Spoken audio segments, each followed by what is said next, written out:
अस्सलाम वालेकुम स्टूडेंट्स।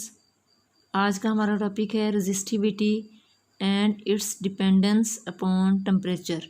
तो इस टॉपिक में हम पढ़ेंगे रेजिस्टिविटी के बारे में और ये टेम्परेचर पे कैसे डिपेंड कर रही है। तो बच्चों, आप लोगों ने रेजिस्टेंस पढ़ी है कि रेजिस्टेंस क्या होता है कि जब करंट किसी भी कंडक्टर के अंदर फ़्लो करता है तो करंट के फ़्लो में जो रुकावट पेश आती है, जो अपोजिशन ऑफर होती है, उसको कहते हैं रेजिस्टेंस। ठीक है। अब ये रेजिस्टेंस जो है ये दो चीज़ों पे डिपेंड करती है। किस किस चीज़ पे डिपेंड करती है? एक तो लेंथ पे डिपेंड करती है। ठीक है। लेंथ पे कैसे डिपेंड करती है?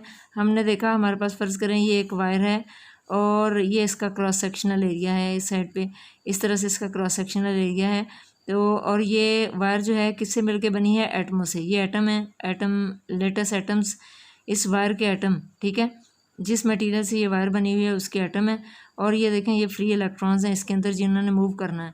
तो जब ये फ्री इलेक्ट्रॉन जो हैं इसके अंदर मूव करेंगे तो ये एटम जो कि अपनी मेन पोजीशन पे वाइब्रेट कर रहे हैं, इनके साथ ये फ्री इलेक्ट्रॉन्स जो हैं जब ये स्ट्राइक करेंगे तो स्ट्राइकिंग की वजह से जो इनको रेजिस्टेंस पेश आएगी, ये रेजिस्टेंस जो है लेंथ के डायरेक्टली प्रोपोर्शनल है।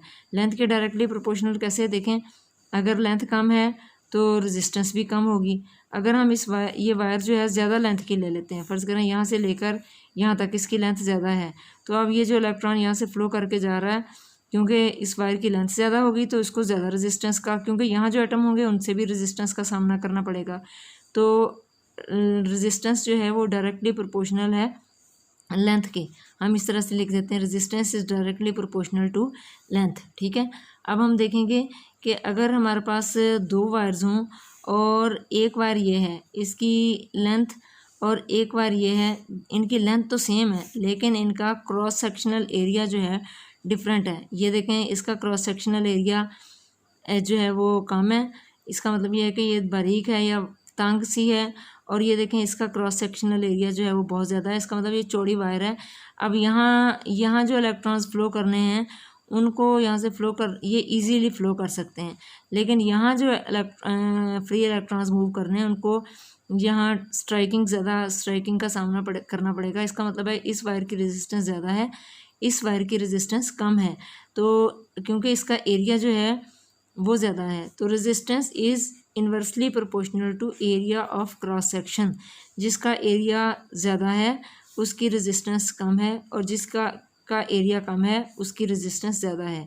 तो रेजिस्टेंस इन दो चीज़ों पे डिपेंड कर रही है। अगर हम इन दोनों इक्वेशंस को आपस में मिला दें तो हमारे पास इक्वेशन बनेगी R is directly proportional to L over A। और हम प्रोपोर्शनलिटी साइन ख़त्म करें अगर, तो हमारे पास आ जाएगा R is equal to rho L over A, where this constant of proportionality rho is called resistivity. ठीक है। ये हमारे पास है रेजिस्टिविटी। तो अब हम यहाँ से देखेंगे कि रेजिस्टिविटी जो है ये जो है ये क्या चीज़ है। ठीक है। तो रेजिस्टिविटी का दूसरा नाम है स्पेसिफिक रेजिस्टेंस। ठीक है, स्पेसिफिक रेजिस्टेंस। अब आपको ये बताना है कि ये जो रेजिस्टेंस है और रेजिस्टिविटी, इसमें क्या फ़र्क है। तो रेजिस्टेंस किसी भी जो है वो वायर की हो सकती है। ठीक है, वायर पे डिपेंड करती है, लेकिन रेजिस्टिविटी जो है ये मटेरियल पे डिपेंड करती है। जैसे यूँ समझ लें कि आयरन जो है उसकी एक ख़ास रेजिस्टिविटी होगी, एल्युमिनियम जो है उसकी एक ख़ास रेजिस्टिविटी होगी, सिल्वर वायर होगी तो उसकी ख़ास रेजिस्टिविटी होगी। लेकिन जो रेजिस्टेंस है ये वायर पे डिपेंड करती है कि वायर जो है उसकी लेंथ कितनी है और उसका एरिया कितना है। ठीक है। अब ये जो हम यहाँ देखेंगे कि ये रेजिस्टिविटी जो है ये किसी मटेरियल की होती है, रेजिस्टेंस जो है ये किसी ख़ास वायर की होती है। ठीक है। अब यहाँ से हम देखेंगे रेजिस्टिविटी क्या है। तो रेजिस्टिविटी देखें, अगर हम यहाँ से इक्वेशन निकालें, रेजिस्टिविटी यहाँ रहेगा, ये ए इधर चलाया जाएगा, तो ये हमारे पास इक्वेशन बनेगी rho is equal to R A over L। ये देखें, ये ए इधर डिवाइड हो रहा था, इधर जाके क्या हो जाएगा? Multiply R A over L। ये रो यहीं रहा। ठीक है। अब हम यहाँ देखेंगे रेजिस्टेंस, इसके यूनिट्स होते हैं ओम। एरिया के यूनिट्स होते हैं मीटर स्क्वायर। आपको पता है एरिया जो है लंबाई और मल्टीप्लाई चौड़ाई, यानी कि लेंथ मल्टीप्लाई बाय विड्थ। तो लेंथ के साथ लेंथ कैंसिल हो जाएगा। तो और ये वाला लेंथ जो है इसके भी यूनिट्स मीटर होते हैं। ये लेंथ मल्टीप्लाई बाय विड्थ है इसलिए इसके मीटर स्क्वायर, ये लेंथ है इसके मीटर इज इक्वल टू रो। अब ये देखें ये मीटर इस मीटर से कैंसिल हो गया, तो यहाँ रजिस्टिविटी के यूनिट्स आ गए ओहम मीटर। क्या यूनिट्स आ गए? ओहम और एम, ये हमारे पास मीटर, ओहम मीटर, ये रजिस्टिविटी के यूनिट्स आ गए। तो बच्चों रजिस्टिविटी का जो रेसिप्रोकल है या इसका उल्ट है या इसका अपोजिट है वो होता है कंडक्टिविटी, ठीक है। और इसको हम इस तरह से सिग्मा से डिनोट करते हैं। रजिस्टिविटी का अपोजिट होता है कंडक्टिविटी, ठीक है। और कंडक्टिविटी जो है इसका रजिस्टिविटी का रेसिप्रोकल है, और क्योंकि ये इसका रेसिप्रोकल है तो हम इसका उल्ट है तो हम इसको लिख सकते हैं कंडक्टिविटी, ये है कंडक्टिविटी, यानी कि conductivity is equal to 1 over resistivity, इसका उल्ट हो गया। तो क्योंकि इसके यूनिट्स थे ओहम मीटर, तो जब ये ऊपर जाएगा तो कंडक्टिविटी के यूनिट्स बनेंगे पर ओहम, ओहम -1 और मीटर -1, पर ओहम पर मीटर, ठीक है। कंडक्टिविटी के क्या यूनिट्स बन गए? ये देखें रजिस्टिविटी के ओहम मीटर, और जब ये ऊपर जाएगा तो पर ओहम पर मीटर, ठीक है। ये कंडक्टिविटी के यूनिट्स आ गए। इसको हम मोहो MHO यहाँ से भी उल्टा हम कर सकते हैं, मोहो पर मीटर, ये भी हम कहते हैं। कंडक्टिविटी जो है इसके यूनिट्स जो हैं पर ओम पर मीटर भी होते हैं और मोहो पर मीटर भी होते हैं, ये इसके यूनिट्स हैं, ठीक है बच्चों। एक यहाँ अभी हमने पढ़ा था रेजिस्टेंस, मैंने आपको बताया था कि रेजिस्टेंस जो है ये इसके यूनिट्स होते हैं ओहम, ठीक है। क्या यूनिट्स हैं इसके? OHM, ओहम, और इसका ये सिंबल है रेजिस्टेंस का। तो रेजिस्टेंस का उल्ट होता है कंडक्टेंस, ठीक है। तो रेजिस्टेंस के उल्ट को हम क्या कहेंगे? कंडक्टेंस। तो कंडक्टेंस किसके इक्वल होगा? 1 ओवर रेजिस्टेंस, ठीक है। और क्योंकि रेजिस्टेंस के यूनिट्स आ गए ओहम तो हम लिख सकते हैं 1 ओवर ओहम। तो ये 1 ओवर ओहम क्या बना? ऊपर जाके इसको हम पर ओहम भी कह सकते हैं, और इसके दूसरे यूनिट्स जो हैं या हम इसको कह सकते हैं इस तरह से उल्ट MHO, मोहो। तो कंडक्टेंस जो है वो रेजिस्टेंस का उल्ट है, इसके यूनिट्स पर ओहम भी हो सकते हैं और मोहो भी हो सकते हैं। इस तरह से रेजिस्टिविटी का जो उल्ट है वो है कंडक्टिविटी, और उसके यूनिट्स होते हैं पर ओहम पर मीटर या मोहो पर मीटर। स्टूडेंट्स ये देखें आपकी बुक में जो है इसी ये जो टॉपिक हम पढ़ रहे हैं इस टॉपिक में पेज नंबर 39 पे एक टेबल दिया हुआ है, 13.1 टेबल है, और इसमें आप देख रहे हैं कि सबसे जो कम रेजिस्टेंस है किसकी है? सिल्वर की है, ठीक है। और उसके बाद रेजिस्टिविटी किसकी है? सिल्वर की है। दूसरे नंबर पर रेजिस्टिविटी किसकी है? कॉपर की है, ठीक है। तीसरे नंबर पे रेजिस्टिविटी किसकी है? गोल्ड की है। जैसे जैसे हम जा रहे हैं इसकी रेजिस्टिविटी की वैल्यूज़ जो हैं वो बढ़ती जा रही हैं। तो यहाँ जो सबसे कम जो है इसका मतलब ये है कि सिल्वर और कॉपर, ये इनकी जो कंडक्टेंस है ये बहुत ज़्यादा है, और या इनकी रेजिस्टेंस जो है रेजिस्टिविटी जो है वो बहुत कम है, तो कंडक्टिविटी जो है वो बहुत ज़्यादा हो गई, ठीक है। अब आगे हम देखेंगे कि ये जो रेजिस्टिविटी है, अब ये एक तो आपको बताया कि रेजिस्टिविटी जो है वो इसको हम कैसे डिफ़ाइन करेंगे? रेजिस्टिविटी को, रेजिस्टिविटी, ठीक है। रेजिस्टिविटी के यूनिट्स अभी हमने पढ़े हैं पर ओहम पर मीटर, ठीक है। और हमने इसकी इक्वेशन पढ़ी थी रो इज इक्वल टू RA/L, ठीक है। तो इसको हम डिफ़ाइन किस तरह से करेंगे? Resistance of metre cube of a material is called resistivity. कैसे डिफाइन करेंगे? Resistance of metre cube of a material is called resistivity. इस तरह से हमने इसको डिफाइन कर लिया। अब ये जो रेजिस्टिविटी है ये टेम्परेचर पे भी डिपेंड करती है, जैसे रेजिस्टेंस जो है वो टेम्परेचर पे डिपेंड करती है, इस तरह से रेजिस्टिविटी भी टेम्परेचर पे डिपेंड करती है। रेजिस्टेंस क्यों टेम्परेचर पे डिपेंड करती है? इसलिए टेम्परेचर पे डिपेंड करती है कि देखें ये मैंने आपको बताया कि ये एक वायर है, इस तरह से फ़र्ज़ करें ये एक वायर है और इसमें से ये एटमों से मिलके बनी है। ये देखें ये एटम मैंने बना लिए। अब यहाँ फ्री इलेक्ट्रॉन्स हैं जो कि इस लेटेस के एटमों के अंदर से फ्री हुए हैं और वाइब्रेट इस तरह से मूव कर रहे हैं, आगे जा रहे हैं। अब ये एटम जो हैं ये अपनी मेन पोजीशन पे इस तरह से वाइब्रेट कर रहे हैं। तो जब ये वाइब्रेट करेंगे तो इन एटमों ये जो फ्री इलेक्ट्रॉन्स हैं इनके साथ स्ट्राइक करके उसको रेजिस्टेंस पेश करेंगे। जैसे जैसे टेम्परेचर बढ़ता है, अब ये जो एटम है इनकी मोशन जो है वो तेज़ हो जाती है, तेज़ी से वाइब्रेट करने लग जाते हैं इस तरह से, बहुत तेज़ी से।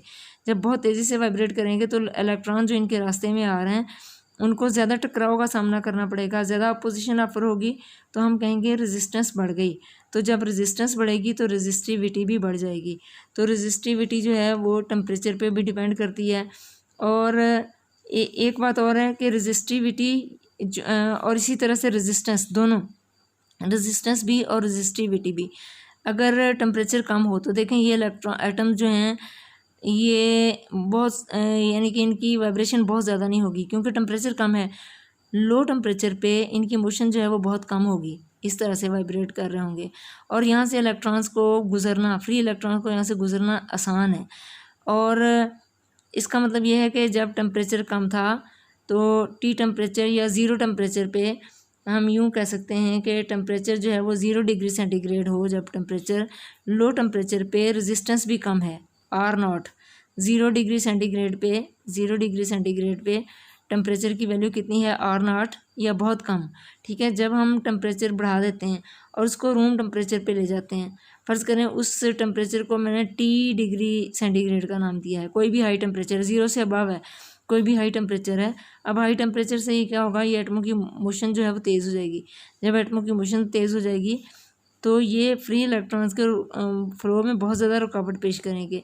तो हम कहेंगे कि टेम्परेचर बढ़ने से रेजिस्टेंस भी बढ़ गई। ठीक है, और RT उस ख़ास टेम्परेचर पे, फ़र्ज़ करें ये 0 डिग्री सेंटीग्रेड पे R0 वैल्यू थी और जो T डिग्री सेंटीग्रेड वो रूम टेम्परेचर कोई भी हो सकता है, 10 हो सकता है, 20 हो सकता है, उस टेम्परेचर पे जो रेजिस्टेंस की वैल्यू है इसको मैंने RT से डिनोट किया है।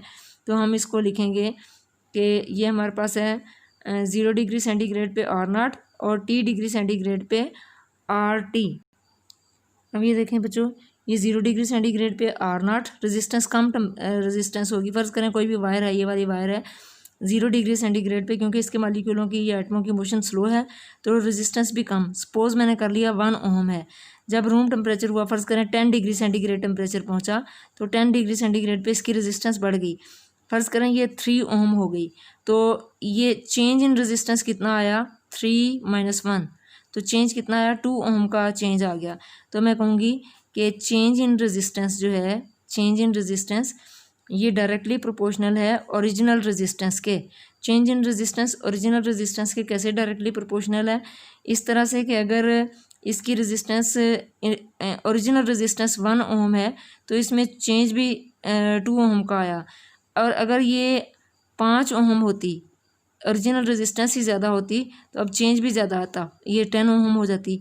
तो इसका मतलब ये है कि अगर ओरिजिनल रेजिस्टेंस कम थी तो चेंज भी कम आया, अगर ओरिजिनल रेजिस्टेंस ज़्यादा है तो चेंज भी ज़्यादा आएगा। तो हम कह सकते हैं कि change in resistance is directly proportional to original resistance.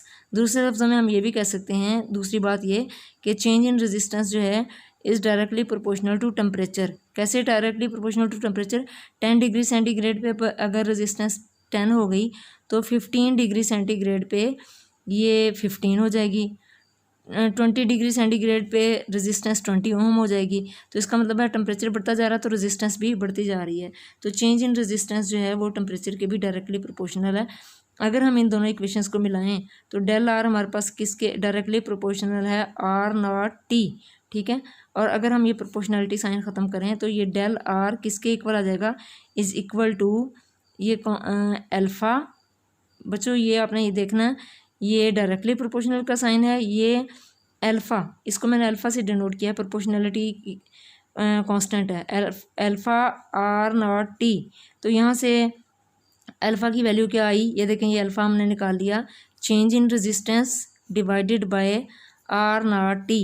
और चेंज इन रेजिस्टेंस क्या था कि चेंज इन रेजिस्टेंस है कितना change, final value minus initial value divided by T, तो डिवाइडेड बाय R0T। ठीक है, चेंज इन रेजिस्टेंस क्या है, RT minus R0 divided by R0T। ये हमारे पास अल्फ़ा के इक्वल है। तो ये देखें, ये हमारे पास है चेंज इन रेजिस्टेंस। तो चेंज इन रेजिस्टेंस जैसे यहाँ इस केस में फ़र्ज़ करें, हम देखते हैं कि चेंज कितनी है, पहले 5 था फिर 10 हो गया, तो चेंज इन रेजिस्टेंस कितनी आई, 10 - 5। तो क्या लिखेंगे हम, 5, ठीक है, डिवाइडेड बाय ओरिजिनल रेजिस्टेंस कितनी थी, ओरिजिनल रेजिस्टेंस थी 5, ठीक है, मल्टीप्लाई बाय टी टेम्परेचर। तो टेम्परेचर हमारे पास कितना आया, टेम्परेचर हमारे पास है टी टेम्परेचर हमारे पास 10 डिग्री सेंटीग्रेड हमने इसका इंक्रीज़ किया है। तो ये 5 डिवाइडेड बाय 50, तो ये हमारे पास आ जाएगा फ्रैक्शन में वैल्यू, ठीक है। तो हम इसको कहते हैं फ्रिक्शनल चेंज इन रेजिस्टेंस पर डिग्री टेम्परेचर पर kelvin. Fractional change in resistance पर kelvin is called temperature coefficient of resistance. Alpha क्या है, टेम्परेचर कोफिशिएंट ऑफ रेजिस्टेंस।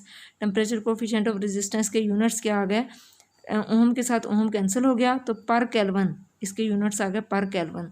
तो ये हमारे पास है टेम्परेचर कोफिशिएंट ऑफ रेजिस्टेंस, इसको हमने इस तरह से डिफाइन किया है। अब देखें बच्चों, alpha is equal to R T minus R naught divided by R naught T, ठीक है। तो हमने इस तरह से लिख दिया। अब ये है टेम्परेचर, इसको हम लिखेंगे टेम्परेचर कोफिशिएंट ऑफ रेजिस्टेंस, ठीक है, ये हमारे पास आ गया। अब आपने शुरू में देखा था कि रेजिस्टेंस और रेजिस्टिविटी का आपने इक्वेशन देखी थी, R is equal to rho L over A. तो ये देखें आर और रो ये आपस में डायरेक्टली प्रोपोर्शनल है। जब रेजिस्टेंस बढ़ती है तो रेजिस्टिविटी भी बढ़ जाती है। अगर ये चीज़ें हम चेंज ना करें, कांस्टेंट रखें, तो जब रेजिस्टेंस बढ़ेगी तो रेजिस्टिविटी भी बढ़ेगी। तो रेजिस्टेंस बढ़ने से रेजिस्टिविटी भी बढ़ती है। इसका मतलब है ये इक्वेशन हम लिख सकते हैं alpha is equal to R T की जगह rho T minus R naught की जगह रो नॉट और आर नॉट की जगह रो नॉट और ये टी। तो हम इसको कह सकते हैं फ्रैक्शनल चेंज इन रेजिस्टिविटी पर kelvin is called temperature coefficient of resistivity. अब हम जब रेजिस्टिविटी के साथ डिफाइन करेंगे तो हम इसको कहेंगे टेम्परेचर कोफिशिएंट ऑफ रेजिस्टिविटी, ठीक है। ये हमारे पास आ गया रेजिस्टिविटी। अब बच्चों ये देखें, ओरिजिनल रेजिस्टेंस हमेशा जो है वो आम तौर पे, हमेशा नहीं, आम तौर पे कम होती है, बाद में उसकी वैल्यू जो है वो बढ़ जाती है। तो अगर बाद में 10 थी और इनिशली 5 थी तो वैल्यूज़ क्या आ रही हैं, प्लस में वैल्यूज़ आ रही हैं, ठीक है। और अगर तो हमारे जितने भी मेटल्स हैं उनमें यही होता है कि जैसे जैसे टेम्परेचर बढ़ता है रेजिस्टेंस भी बढ़ती है। लेकिन सेमीकंडक्टर डायोड्स, सम सब्सटेंसेस जैसे जर्मेनियम है, सिलिकॉन है, इनमें क्या होता है कि ये सेमीकंडक्टर्स मटेरियल्स होते हैं, इनमें क्या होता है जब टेम्परेचर बढ़ता है तो रेजिस्टेंस कम हो जाती है। तो देखें इनिशली इनकी ज़्यादा है, फ़र्ज़ करें 5 है, तो जैसे जैसे टेम्परेचर बढ़ता गया इनकी रेजिस्टेंस कम होती गई। तो 5 की बजाय फ़र्ज़ करें ये आ गई 3, तो अब 3 - 5 तो नेगेटिव वैल्यू आ गई। तो मैं कहूँगी कि टेम्परेचर कोफिशिएंट ऑफ रेजिस्टेंस और टेम्परेचर कोफिशिएंट ऑफ रेजिस्टिविटी, इनकी वैल्यूज़ जो हैं वो मोस्टली जो सब्सटेंसेस हैं उनके लिए इनकी वैल्यूज़ जो है वो प्लस में होती है। लेकिन जो सेमीकंडक्टर्स हैं उनमें इसकी वैल्यू जो है वो नेगेटिव होती है, क्योंकि टेम्परेचर बढ़ाने से रेजिस्टेंस जो है वो कम हो जाती है। तो इनकी value temperature coefficient of resistivity या टेम्परेचर कोफिशिएंट ऑफ रेजिस्टेंस की वैल्यू जो है सेमीकंडक्टर्स में माइनस में होती है।